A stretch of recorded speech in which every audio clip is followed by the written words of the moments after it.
యోహాను సువార్త 6వ అధ్యాయం 27.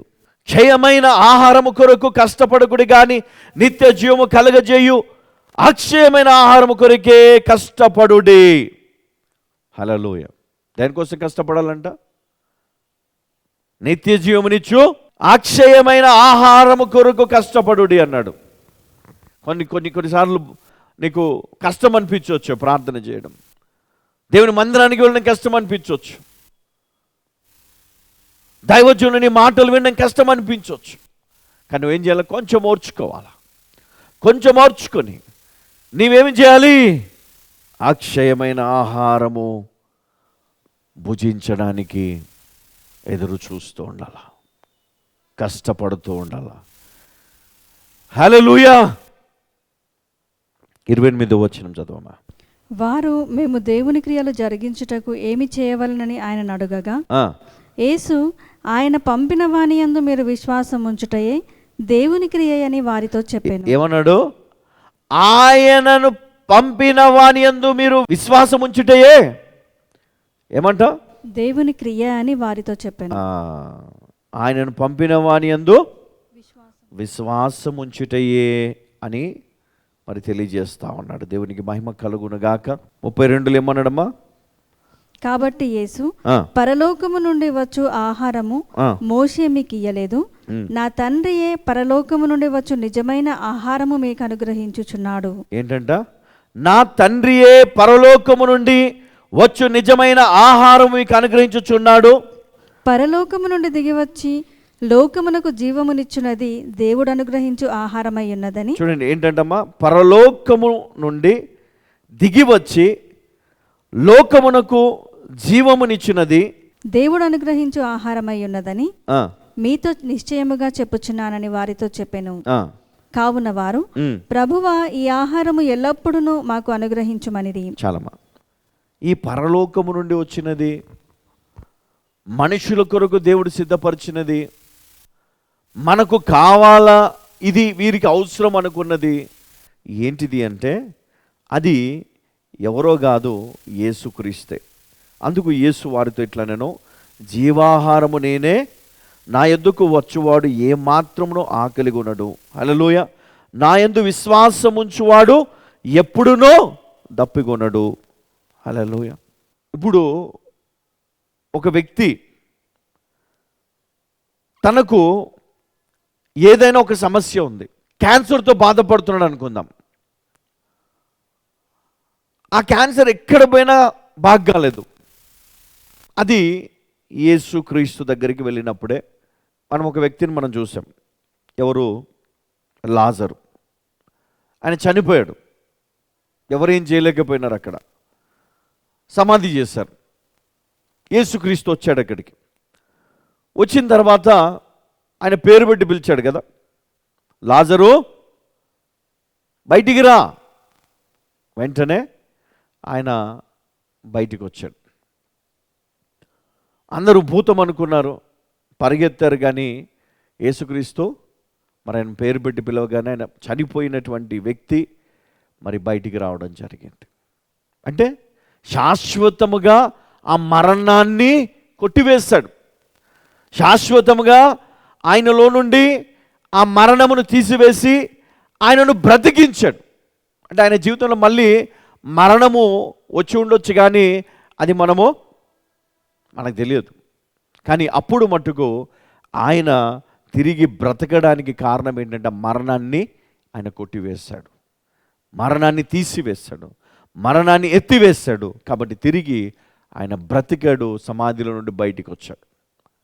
అలాగే ఈరోజు మనము పాపముల నుండి పూర్తిగా అంటే 100% బయటకు వచ్చాం. మనం ఎట్లా వచ్చాం? మనము క్రీస్తు రావడము ద్వారా, ఆయన ఇచ్చినటువంటి ఆహారం భుజించడం ద్వారా మనము, అంటే ఇక్కడ రెండు ఉన్నాయి కదా, క్షయమైన అక్షయమైన. ఈ అక్షయమైన ఆహారం మనకు ఏం తీసుకొని వచ్చిందంట? నిత్య జీవము కలుగజేయు అక్షయమైన ఆహారం కొరకే కష్టపడుడి, ప్రయాసపడండి కదా. కానీ ఈరోజు మనమందరము కష్టపడే దేని గురించి అంటే తిండి కోసం ఉద్యోగాలు చేస్తూ ఉన్నాం, వ్యాపారాలు చేస్తూ ఉన్నాం కదా, దొంగతనాలు చేస్తూ ఉన్నాం, ఇంకా మోసాలు, అక్రమాలు, మర్డర్లు చాలా జరుగుతాం. దేనికోసం? తిండి కోసం, శరీరం కోసం, సుఖము కోసము కదా.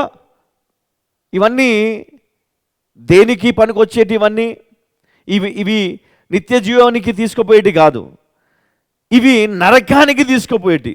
దీంట్లో ఏముందంటే క్షయమైన ఆహారం. అది నిన్ను పాడు చేస్తుంది, నిన్ను నాశనము చేస్తుంది. అందుకే నరులు దేనికోసం పరిగెత్తుతున్నారు అంటే పాపము చేయడానికి పరిగెత్తుతూ ఉన్నారు. కానీ దాని ఫలితం ఎంత ఘోరంగా, ఎంత భయంకరంగా ఉంటుందంటే నీ శరీరాన్ని అంచలంచలుగా తినివేస్తుంది, నాశనం వైపు నడిపిస్తుంది. చివరికి ఆ మరణము వచ్చినప్పుడు పాపాన్ని ఒప్పుకున్నా ప్రయోజనము లేదు.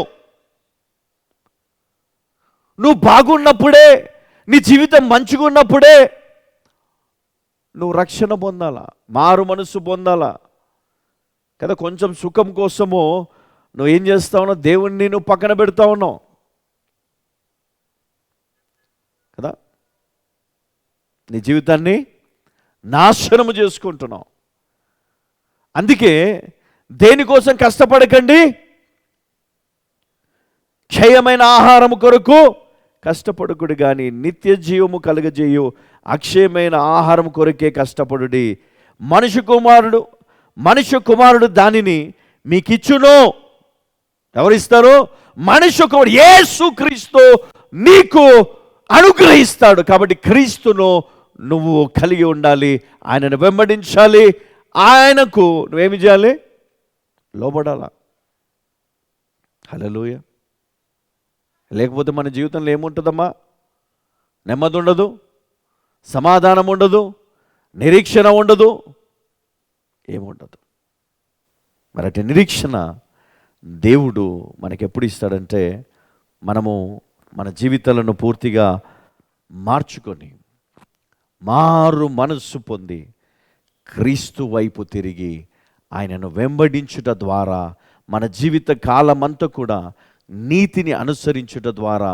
చూడండి, ప్రయోజనము ఉంటేనే నువ్వు దేవుని నమ్ముకుంటావు, ప్రయోజనం ఉంటేనే రక్షణలో నడుస్తావు, ప్రయోజనం ఉంటేనే క్రైస్తవ జీవితాన్ని కొనసాగిస్తాం. ప్రయోజనమును ఈ లోకంలో చూస్తున్నావు, కానీ పరలోకంలో దేవుడు సిద్ధపరచాడు నీకోసం. పరలోకములో నీకోసము ఆయన సిద్ధపరిచినటువంటి ఆ ఘనమైనటువంటి స్థితిని నువ్వు చూడకుండానే ఈ లోకములో పతనమైపోతూ ఉన్నావు. దేవుడు నీ కొరకు సిద్ధపరిచాడు, దేవుడు నీ కొరకు ఏర్పరిచాడు. నీ కుటుంబం కొరకు దేవుడు పరలోకములో శాశ్వతమైనటువంటి ఇంటిని నీ కొరకు నియమించాడు. హల్లెలూయా. దానిని కాదని ఈరోజు పనికిరాని వాటి కొరకు పరిగెత్తుతూ ఈ లోకములో నీకు సంతోషాన్ని, నీకు సుఖాన్ని ఇచ్చే ఆ కొంచెము సమయము కొరకు నువ్వు పాకులాడుతూ ఉంటుంది. నీ జీవితాన్ని నాశనము చేస్తుంది. నిత్య జీవాన్ని నువ్వు కోల్పోతావు, పరిశుద్ధతను కోల్పోతావు, పవిత్రతను కోల్పోతావు. దేవుని దీవెన, దేవుని ఆశీర్వాదము నీ కుటుంబం పైన ఆ యొక్క కటాక్షమును నువ్వు కోల్పోతావు. అప్పుడు ఏమొస్తుంది తెలుసా? దురాత్మలు, దయ్యపు శక్తులు. అప్పుడు ఎవరు ఏది చేసినా నీ పైన పని చేస్తూ ఉంటాయి. నీ శత్రువులు నీ పైన దాడి చేయడం మొదలు. ఎందుకు? దేవుని దయ లేదు నీ పైన, దేవుని కృప లేదు నీ పైన, దేవుని దీవెన లేదు, దేవుని ఆశీర్వాదం లేదు. చూడండి, దేవుని దయ, దేవుని ఆశీర్వాదం, దేవుని దీవెన ఉన్నటువంటి కుటుంబాన్ని, బిడ్డలను సాతానుడు తాకడు. ఈ లోకానుసారం, శరీరానుసారం జీవించే నిన్ను తప్పకుండా సాతానుడు తాకుతాడు. మంత్రశక్తులు, చేతబడి శక్తులు పని చేస్తాయి నీ పైన. దేవుని బిడ్డల పైన ఎందుకు పని చేయవు అంటే దేవునికి లోబడి భయము, భక్తి, విశ్వాసముతోటి వారు జీవిస్తారు కనుక, ప్రార్థన శక్తితో వారు కొనసాగుతారు కనుక వారికి మందిరం ఉంటుంది. మందిరంలో వారు వినే ప్రతి వాక్యమును వారు అనుసరిస్తారు, ప్రార్థనలు ఏకీభవిస్తారు, పవిత్రమైనటువంటి జీవితాన్ని జీవించే ప్రయత్నములో వారు ముందుకు సాగుతూ ఉన్నారు. కాబట్టి ఈరోజు నీవు కూడా నీ జీవితాన్ని మార్చుకొని ప్రభు ఆయన క్రీస్తును వెంబడిస్తూ ఆయన వాక్యము వింటూ ఆయన వాక్యానుసారం జీవిస్తూ నీ జీవితాన్ని మార్చుకో, నీ జీవితాన్ని కట్టుకో. దేవుడు నిన్ను, నీ కుటుంబాన్ని వర్ధిల్ల చేస్తాడు. దేవుడు తప్పక నువ్వు కోల్పోయిన సంతోషము, కోల్పోయిన సమాధానము, కోల్పోయిన నెమ్మది, కోల్పోయిన ఆశీర్వాదములన్నీ కూడా తిరిగి నీకు ఇస్తాడు. తప్పిపోయిన కుమారుడు ఎలాగైతే తిరిగి తండ్రి దగ్గరికి వచ్చాడో అప్పుడు ఆ తండ్రి సంతోషించి ఆ కుమారుని బట్టి విందు చేశాడు. కాబట్టి ఆ విధంగా నీ దేవుడు నిన్ను బట్టి సంతోషించుటకు నువ్వు తిరిగి ఆయన యొద్దకు రా. ఆయన నీ జీవితాన్ని మారుస్తాడు. ఆయన నిన్ను తిరిగి ఆశీర్వదిస్తాడు. తిరిగి నీకు ఆయన వాగ్దానం ఇస్తాడు. ఆ వాగ్దానమును దేవుడు నీ పట్ల, నీ కుటుంబం పట్ల నెరవేరుస్తాడు. హల్లెలూయా.